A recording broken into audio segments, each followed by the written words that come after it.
আগামী দিনে যদি কোনো আবার নতুন ফ্যাসিস্ট কেউ যদি এই চিন্তা করে যে আমার ভোট আমি দেব, যাকে খুশি তাকে দেব, সৎ যোগ্য দক্ষ দেশপ্রেমিক যোগ্য নেতাকে দেব, এই জায়গায় যদি এসে কেউ বাদ সাধে, আমরা 2024-এর 5ই আগস্ট জীবন বাজি রেখেছি, আমাদের ছাত্র জনতা জীবন বাজি রেখেছে।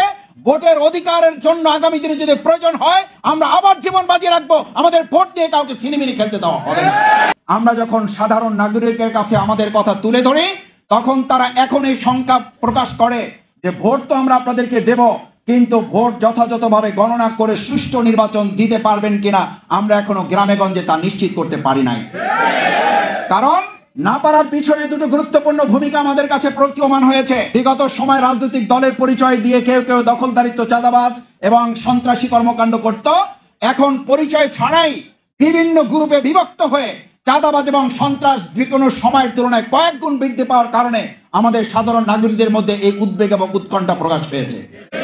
আমরা বর্তমান সরকার এবং নির্বাচন কমিশনকে একটা কথা পরিষ্কার বলতে চাই, বিগত যে কোনো দিনের তুলনায় যদি আগামী দিনে একটা সুষ্ঠু, নিরপেক্ষ, অবাধ, অংশগ্রহণমূলক নির্বাচন করতে না পারা যায়, তাহলে এই দেশের কোনো একটা সরকার ব্যর্থ হবে না, কোনো রাজনৈতিক দল শুধুমাত্র ব্যর্থ হবে না, ব্যর্থ হবে আমার এই প্রিয় মাতৃভূমি বাংলাদেশ। সুতরাং আমরা যারা এখানে উপস্থিত আছি, পটুয়াখালী ঢাকার বাসী, আমরা কি আমাদের বাংলাদেশকে ব্যর্থ হতে দিতে চাই? যদি না দিতে চাই, তাহলে আমরা বর্তমান অন্তর্বর্তীকালীন সরকার, নির্বাচন কমিশনে যারা গুরুত্বপূর্ণ দায়িত্ব পালন করছেন, আমরা তাদের সাথে সহযোগিতার ভিত্তিতে সুষ্ঠু, অবাধ, নিরপেক্ষ, অংশগ্রহণমূলক একটা নির্বাচনের মাধ্যমে আগামী দিনে জনগণের সরকার হবে। জনগণ যাদেরকে সমর্থন দিবে, জনগণ যাদেরকে মত দিবে, জনগণ যাদের পক্ষ নিবে, তারা যেন সুষ্ঠুভাবে, স্বাধীনভাবে, দুশ্চিন্তা, উদ্বেগ, উৎকণ্ঠা মুক্তভাবে তারা তাদের সমর্থন ব্যক্ত করতে পারে, সেটার পরিবেশ তৈরি করতে হবে। আমরা লক্ষ্য করছি, পত্রপত্রিকা আমরা দেখছি, আমরা আশ্চর্য এবং বিস্মিত হচ্ছি। আমরা আজকে উদ্বেগের কথা এই কারণে জানাচ্ছি যে আজকে আমরা লক্ষ্য করছি যে কেউ কেউ এই কথা মনে করেন যে আমরা একটা সুষ্ঠু নির্বাচন করতে পারবো কিনা, এই কারণে কেউ কেউ পদত্যাগ করার মতো চিন্তা তার মধ্যে প্রকাশ পাচ্ছে। এই উদ্বেগ উৎকণ্ঠার জন্য শুধু প্রশাসন নয়, রাজনৈতিক দলের সহযোগিতা তার জন্য দায়ী বলে আমরা মনে করি। রাজনৈতিক দলগুলো যথাযথভাবে যদি এই বর্তমান সরকার নির্বাচন কমিশনকে সহযোগিতা করতে ব্যর্থ হয়, তাহলে ব্যর্থতার দায় শুধু প্রশাসন এবং নির্বাচন কমিশন নয়, রাজনৈতিক দল হিসাবে আমাদেরকে ব্যর্থতার দায় গ্রহণ করতে হবে। সেই জন্য আমি আশা করব রাজনৈতিক দলগুলো ঐক্যবদ্ধভাবে জনগণকে সাথে নিয়ে আগামী দিনে একটা সুষ্ঠু, সুন্দর, অবাধ এবং নিরপেক্ষ অংশগ্রহণমূলক নির্বাচন উপহার দেওয়ার জন্য আমাদের পটুয়াখালীবাসী আজকে এখানে যারা একত্রিত হয়েছেন, আমরা ভূমিকা পালন করব ইনশাআল্লাহ। বিগত 17 বছর যারা ভোট দিতে পারে নাই, তারা যেন আগামী দিনের জাতীয় সংসদ নির্বাচনে ভোট প্রদান করতে পারে, তার জন্য বিচারের কাজ সম্পন্ন করতে হবে, তার জন্য সংস্কারের কাজ সম্পন্ন করতে হবে, তার জন্য একই সাথে বিচারের জন্য দৃশ্যমান আমাদের সামনে কিছু বিষয় তুলে নিয়ে আসতে হবে, তার জন্য অবৈধ অস্ত্র উদ্ধার করার কাজ সম্পন্ন করতে হবে, কালো টাকা উদ্ধারের কাজ সম্পন্ন করতে হবে, অবৈধ অস্ত্রগুলো উদ্ধার করে একটা সুষ্ঠু, অংশগ্রহণমূলক নির্বাচনের পরিবেশ তৈরি করা হয়েছে, তা জনগণকে নিশ্চিত করতে হবে। আসসালামু আলাইকুম ওয়া রাহমাতুল্লাহ। সুপ্রিয় দর্শক, নির্বাচন নিয়ে এ পর্যন্ত আপনারা যতগুলো বক্তব্য শুনেছেন, তার মধ্যে শ্রেষ্ঠ বক্তব্য হচ্ছে আজকের এই বক্তব্য ডক্টর শফিকুল ইসলাম মাসুদ ভাইয়ের। সংক্ষিপ্ত এক বক্তব্যে নির্বাচন নিয়ে অসাধারণ একটা বক্তব্য দিয়েছেন, যা আপনারা ভিডিওর শুরুতে শুনলেন। তো দর্শক, পটুয়াখালী জেলা ফোরামের উদ্যোগে প্রীতি সমাবেশে ডক্টর শফিকুল ইসলাম মাসুদ ভাই সব কথা বলেন এবং এর সাথে আরও অনেকগুলো গুরুত্বপূর্ণ কথা তিনি বলেছেন। তো দর্শক, বেশি দেরি করবো না, এখনই আপনাদের সেই ভিডিওটা দেখাবো। আপনাদের প্রতি অনুরোধ রইল আপনারা মাসুদ ভাইয়ের পুরো বক্তব্যের ভিডিওটা দেখে যাবেন। তো দর্শক, বেশি দেরি না করে চলুন আমরা মাসুদ ভাইয়ের বক্তব্যের ভিডিওটা দেখে আসি। এই কলঙ্ক থেকে আগামী দিনে পটুয়াখালীকে মুক্ত করার জন্য আজকে পটুয়াখালীবাসীর কাছে জানতে চাই, আগামী দিনে যদি কোনো আবার নতুন ফ্যাসিস্ট কেউ যদি এই চিন্তা করে যে আমার ভোট আমি দেব, যাকে খুশি তাকে দেব, সৎ যোগ্য দক্ষ দেশপ্রেমিক যোগ্য নেতাকে দেব, এই জায়গায় যদি এসে কেউ বাদ সাধে, আমরা 2024-এর 5ই আগস্ট জীবন বাজি রেখেছি, আমাদের ছাত্র জনতা জীবন বাজি রেখেছে।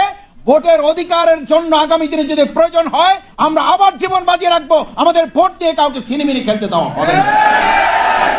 আমরা সম্মানিত ভাইয়েরা, আমাদের সম্মানিত প্রধান অতিথি শুধুমাত্র বাংলাদেশ জামাত ইসলামী অথবা তিনি জাতীয় নেতার প্রতিনিধিত্বই করেন না, তিনি এই সরকারের বিভিন্ন পর্যায়ের গুরুত্বপূর্ণ ব্যক্তিবর্গকে গুরুত্বপূর্ণ নির্দেশনা, পরামর্শ দিয়ে দেশ পরিচালনায় সহযোগিতা করেন। বিধায় প্রধান অতিথিকে সামনে রেখে আমরা অত্যন্ত বিনয়ের সাথে বলতে চাই এখানে আপনারা সাক্ষী আছেন, আপনারা ভোটের কাজ করেন, আপনারা সুষ্ঠু একটা পরিবেশ নির্ধারণের জন্য কাজ করেন।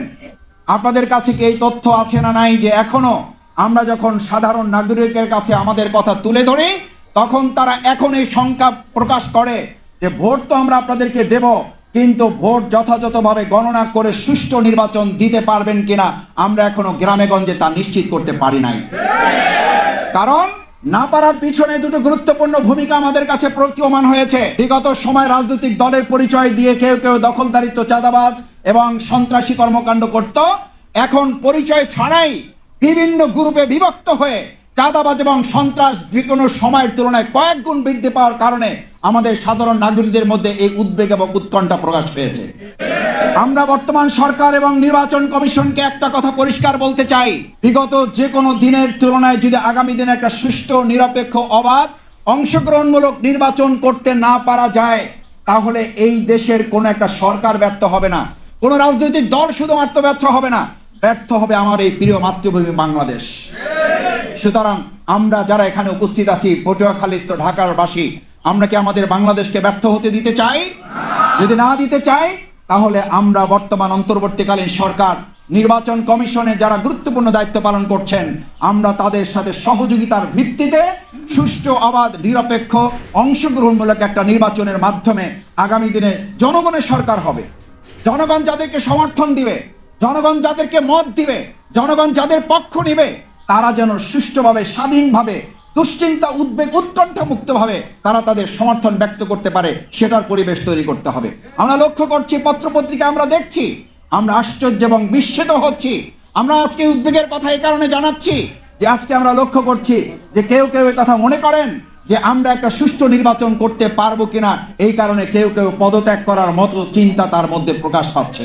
এই উদ্বেগ, উৎকণ্ঠার জন্য শুধু প্রশাসন নয়, রাজনৈতিক দলের সহযোগিতা তার জন্য দায়ী বলে আমরা মনে করি।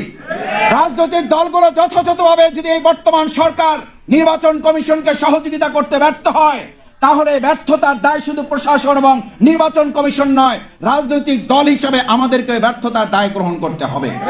সেই জন্য আমি আশা করব রাজনৈতিক দলগুলো ঐক্যবদ্ধভাবে জনগণকে সাথে নিয়ে আগামী দিনে একটা সুষ্ঠু, সুন্দর, অবাধ এবং নিরপেক্ষ অংশগ্রহণমূলক নির্বাচন উপহার দেওয়ার জন্য আমাদের পটুয়াখালীবাসী আজকে এখানে যারা একত্রিত হয়েছেন আমরা ভূমিকা পালন করব ইনশাআল্লাহ। বিগত 17 বছর যারা ভোট দিতে পারে নাই তারা যেন আগামী দিনের জাতীয় সংসদ নির্বাচনে ভোট প্রদান করতে পারে, তার জন্য বিচারের কাজ সম্পন্ন করতে হবে, তার জন্য সংস্কারের কাজ সম্পন্ন করতে হবে, তার জন্য একই সাথে বিচারের জন্য দৃশ্যমান আমাদের সামনে কিছু বিষয় তুলে নিয়ে আসতে হবে, তার জন্য অবৈধ অস্ত্র উদ্ধার করার কাজ সম্পন্ন করতে হবে, কালো টাকা উদ্ধারের কাজ সম্পন্ন করতে হবে, অবৈধ অস্ত্রগুলো উদ্ধার করে একটা সুষ্ঠু, অংশগ্রহণমূলক নির্বাচনের পরিবেশ তৈরি করা হয়েছে তা জনগণকে নিশ্চিত করতে হবে।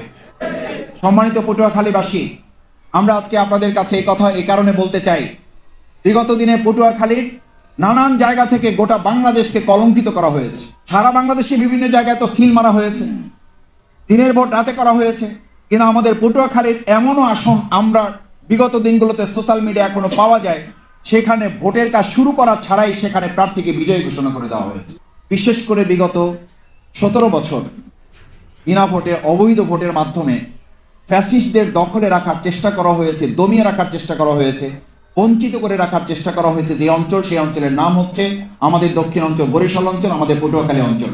আমরা 2025 সালে এসে পটুয়াখালীবাসী ঐক্যবদ্ধ ভূমিকা পালন করার মাধ্যমে বিগত 53 বছরের ইতিবাচক প্রতিশোধ আমরা গ্রহণ করতে চাই এবং সেই লক্ষ্যে আমরা শুধু পটুয়াখালীর 4টি আসন থেকে নয়, বরিশাল অঞ্চলের প্রত্যেকটি আসন থেকে দেশপ্রেমিক ইসলামপন্থী প্রার্থীদের বিজয় করার মধ্য দিয়ে দক্ষিণ অঞ্চলে আল্লামা দেলোয়ার হোসেন সাঈদী রাহিমাহুল্লাহর প্রতি যে জুলুম করা হয়েছে তার এক অত্যন্ত ইতিবাচক প্রতিশোধের জন্য আমরা এই আসনগুলো ইসলাম এবং দেশপ্রেমের পক্ষে বিজয় করতে চাই।